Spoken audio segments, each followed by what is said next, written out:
Tennessee recruiting news as the Vols pick up a very significant prospect, maybe not the highest rated just yet, but Tennessee has a commitment, 2025 running back Dylan Lewis. What can you tell us about Dylan Lewis? And you can read about him, or defensive back, excuse me, not running back. He plays running back some in high school, but he's projected as a defensive back, and I can't read my own writing. But what can you tell us about Dylan Lewis, Tennessee's newest commitment? So this was a player they were targeting out of Georgia. He's not yet rated on Rivals, but he is rated on 247. He's listed officially as a cornerback. Comes out of Alpharetta. For those who are familiar, that is where Josh Dobbs comes from. Yes. And he is 6 feet, 180 pounds. He was fielding offers. Again, this is early and he's only a 3-star, but he was fielding offers from Auburn and Clemson, which is, I mean, that's legitimate right there. So for Tennessee to get him is a pretty good pickup. I think, and also Willie Martinez and Tim Banks both went after him pretty heavily. So I think this is actually a solid pickup for them. I think Lewis has the right size to play cornerback. He's obviously tested playing in Georgia, coming out of Georgia.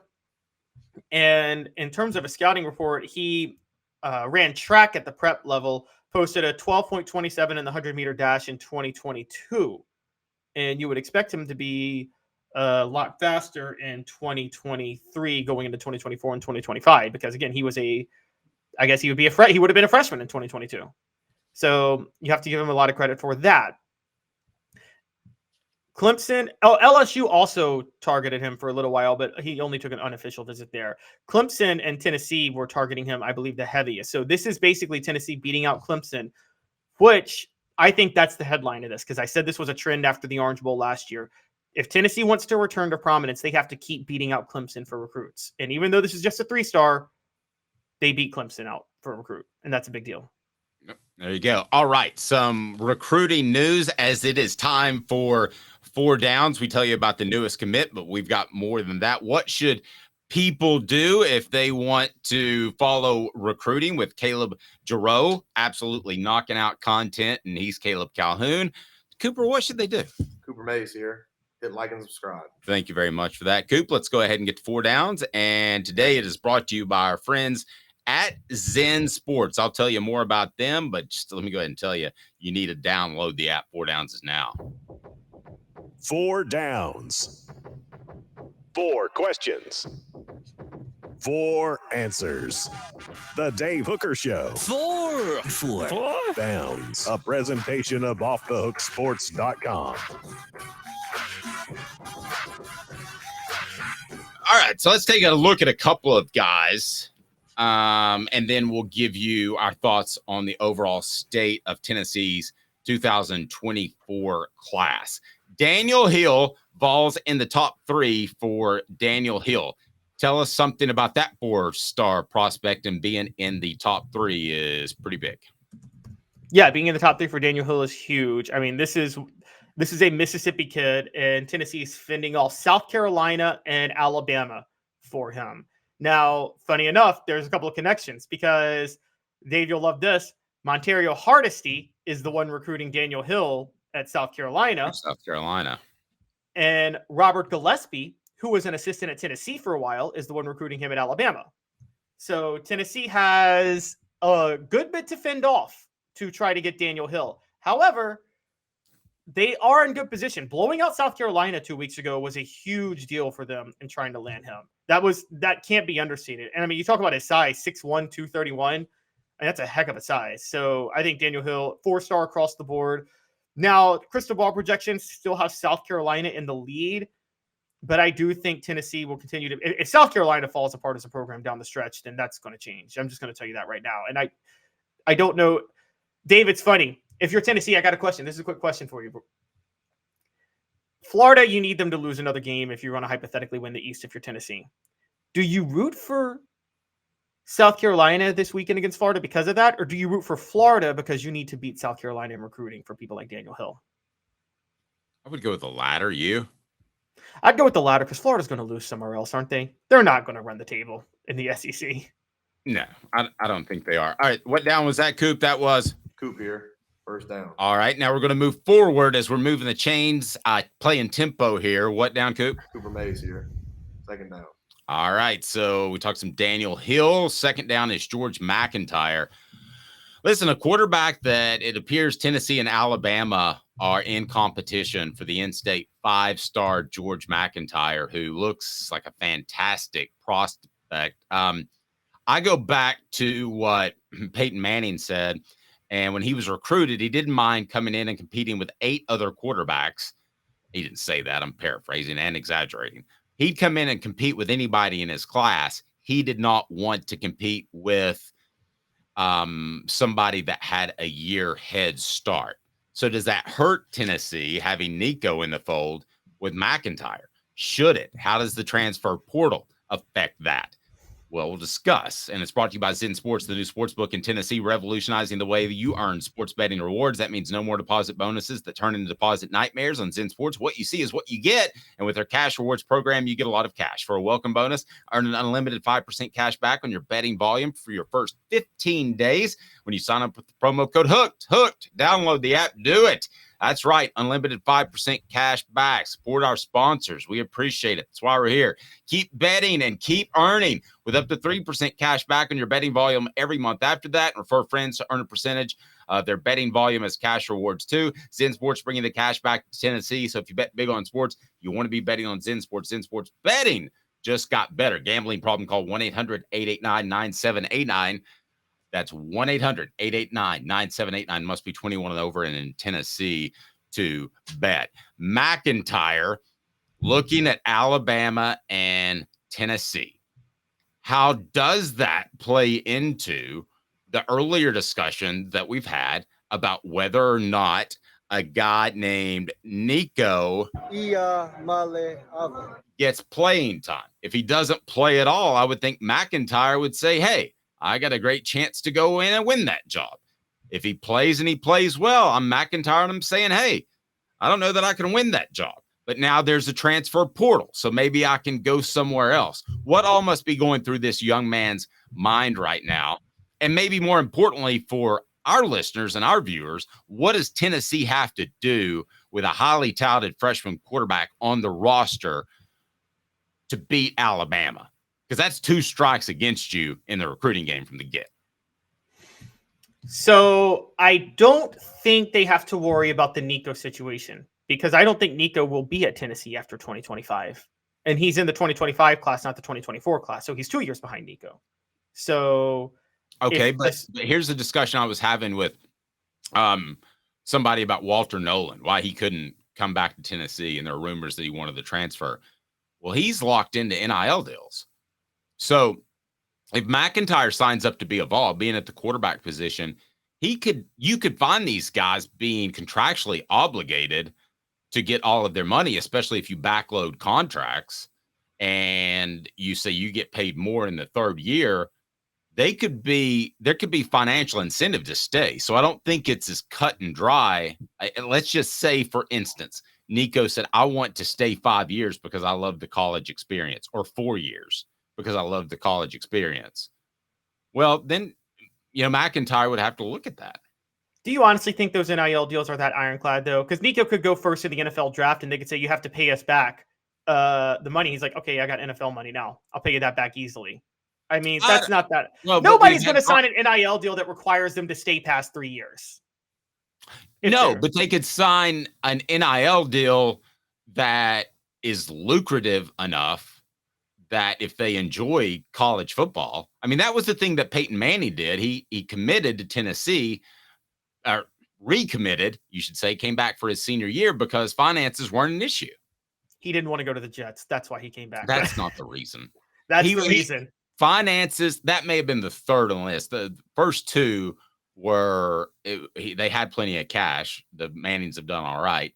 And number 2, he liked college, and I believe either way, though. I mean, if you're George McIntyre, okay, you're 2 years behind Nico. You can redshirt, and then you still will have 3 years of eligibility when Nico's out of eligibility. So I think the issue for George McIntyre, you just have to think you can beat out Jake Merklinger, and I think he would beat out Jake Merklinger. Now, the one selling point is, look, if Alabama doesn't have a quarterback past Jalen Milroe because they missed on a few, as we've seen recently, then you might see a little bit of a change. But I do think that, look, I think Merkley, I think McIntyre would, you're going to have to embrace some competition when you're at Tennessee, even if you're not the guaranteed starter at the start. And so I think that's all the situation he's in. I think this will be fine. But Dave, you just broke some news to me. So Walter Nolan does want to go back to Tennessee, but he's locked in for NIL. That's what you're hearing? No. I was talking about somebody that it might not be as easy because you're talking about A&M, one of the best collective funds. He's already locked in making money there. Why would you want to up and make the transition if you're playing, and if you're playing for a respectable, not great, not as good as Tennessee program right now? But let's get to third down. We're getting a little bit sidetracked. No, I'm not saying he made that decision based off that, but I'm sure that was a factor. Here we go. Third down, Coop. Tennessee center Cooper Mays here. Third down. Tennessee trying to flip tight end Michael Smith. And Tennessee, I tell you what, with the way they have developed tight ends, we talk about the way they have developed wide receivers, but Princeton Fat and now Jacob Warren, our own on the Vol Report. And I think you're going to see great things out of Ethan Davis. Who's the young man from Europe whose name suddenly escapes me? Emmanuel Okoye. Yeah, Emmanuel Okoye, I think, is another one. You're going to see him develop. I would not be surprised if 5 years from now we're talking about Tennessee being known as, as tight end U. That sounds sorry funny. For the sneeze. No, the sneeze doesn't sound funny. The phrase tight end U sounds funny. Tight end U, yes. Okay, sorry. My mind just goes places, guys. I you apologize. can see that when Tennessee has, other than Jason Witten, no real tight end threats throughout their modern era history, other than Jason Witten, it could become tight end U. And you've seen that Tennessee is dedicated to keeping the tight end in there when they could play four wide. So let's get to the last down, and it is which one? All SEC center Cooper Mays here. Fourth down. All right, grade Tennessee's recruiting class right now. They are number 9 in the nation. Where does that put them in the SEC, Caleb? I need to pull up the full rankings for the SEC, but I believe it puts them like 6th in the future SEC, which is they're behind Georgia, Florida, A&M, Alabama. Okay, they're 5th in Oklahoma. Georgia, Florida, A&M, Alabama, and Oklahoma. So they're 6th in the current SEC, one spot ahead of LSU. Look, for me, that's a B plus. I don't think it's like a B minus or a concern because Tennessee can coach. Tennessee's coaching will have the talent playing about like 4 spots higher than where its recruiting class is. So I think that's a good sign for them. Also, I'm just going to say this up front, Dave. I don't think that Florida and A&M class holds. If Tennessee beats A&M this weekend and you start hear some rumblings about Jimbo Fisher, NIL can only go so far, am I right? If you know you're going to a school and you're thinking about the NFL and the coach might get fired, that might trump NIL, whatever they can offer. Here's why this to me is an A, borderline A plus class. You have 2 5-star commitments overall. You have 3 4-star offensive lineman commitments. Get the big dogs, and we're talking about really good big dogs. Now, I think Vyson Lang is going to end up being a great player, but when I saw him in high school, I thought he looked a little bit soft, and I thought that that's a 3-star guy that maybe plays towards the end of his career. I think he's better than that. But you're going to have a greater success rate if you're getting the 4 or 5-star guys, right? So they've got 3 of those guys, probably still a little bit behind the curve and not much they can do without taking somebody out of the transfer portal for the offensive line in 2024. But I'll go ahead and tell you right now, I give it an A, and I'm borderline A plus. And I think Tennessee closes and ends up in the top 5 from what I'm hearing. Okay. I mean, I could definitely. That's not from Tennessee. That's outside. Look, and you know better than I do too. Like half of unless you're Alabama, where you can just get the best players of your pick of the litter, or Georgia. If you can't get in that top 3, the most important recruiting for need is as important as just recruiting, isn't it? Addressing your needs. Yes. And I think Tennessee would you say Tennessee is probably long-term? They're always going to be a school that kind of has to address needs, right? They can't just recruit the top guys no matter what. They're going to have to think a little bit more meticulously about needs down the road. And well, it depends how big their footprint is. True. Are they okay. So like, are they going to go California to South Carolina? Will the 90s ever come back for Tennessee? Put it that way. Fulmer just recruited the best players, right? He never really had to care about need because he knew he was going to get load up on talent no matter what. And I think last year you were less than halfway there. I think this year you're more than halfway there of walking into a room of anybody, literally anybody, and saying, hey, I see you got 5 stars next to your name. I see Alabama and Georgia are coming, but we're going to come talk to you too. And we think you should come play for Tennessee. Yes, I think they're there. I think they're past that point. There was a point that they had to evaluate early, get a few steals because of early offers, and then run some kids. I think they're kind of past that point, Caleb. I think from this point forward, recruiting only gets better and better and better for Tennessee, except for, of course, if the bottom falls out of the season, which I don't believe will happen. And by bottom falling out, I want to be really clear. 8 wins is not bottom falling out.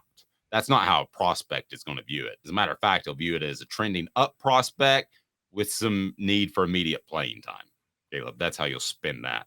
I should have been a recruiter. I would have been great. Well, okay. So looking at that, okay, so fine. Recruiting for need. 2024 class is based on need. Offensive line, 2 5 stars for the splash. It's still largely based on need, but because it fills needs, I think it goes from a B+ to an A- because Tennessee is still in a roster situation where they have to address some needs. But let me ask you this. They can't reload yet. There were 2 eras of Philip Fulmer recruiting, right? There was the 90s era in which he got basically anybody he wanted out of Georgia and the Carolinas, right? Okay. Yep.